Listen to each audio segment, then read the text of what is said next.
USA और Israel ने मिलकर ईरान पे अटैक क्यों किया और इन सब की शुरुआत यूके से कैसे हुई, आसान भाषा में समझते हैं।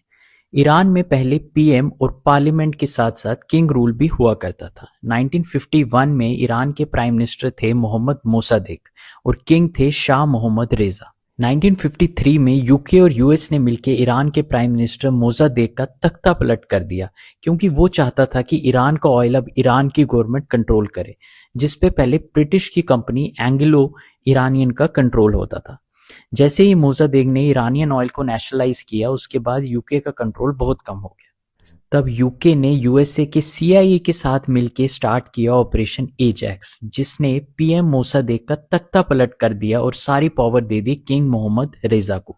पावर आने के बाद रेजा ने जनरल जिहादी को ईरान का नया प्राइम मिनिस्टर बना दिया, जिन्होंने कूपिंग यानी तख्ता पलट में काफी इंपॉर्टेंट रोल प्ले किया था। 1953 के बाद ईरान, अमेरिका और इसराइल के रिश्ते काफी मजबूत हो गए। अमेरिका ने ईरान को पैसे और मिलिट्री सपोर्ट दी, जबकि ईरान अपने ऑयल रिजर्व्स की वजह से अमेरिका का एक अहम साथी बन गया।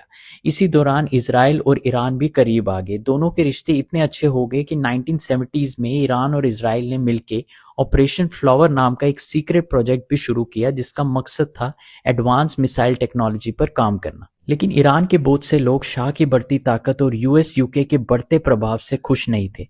उनका मानना था कि 1953 के तख्ता पलट के बाद ईरान की डेमोक्रेसी कमजोर हो गई है और शाह के हाथ में ज्यादा पावर आ गई है। धीरे धीरे लोगों का गुस्सा बढ़ता गया और 1979 में ईरान में एक बड़ी क्रांति आई, जिसका नाम था ईरानियन रेवोल्यूशन। इसके बाद शाह को देश छोड़कर भागना पड़ा। शाह की जगह रूहालो खमीनी आए। वो ना पीएम बने ना किंग बने, बल्कि ईरान के पहले सुप्रीम लीडर बने और उन्होंने एक नई इस्लामिक रिपब्लिक की नींव रखी।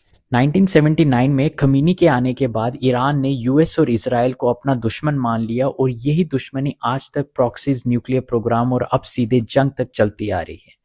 अब तक हमने सिर्फ ये समझा कि ईरान और इसराइल की दुश्मनी की शुरुआत कैसे हुई, लेकिन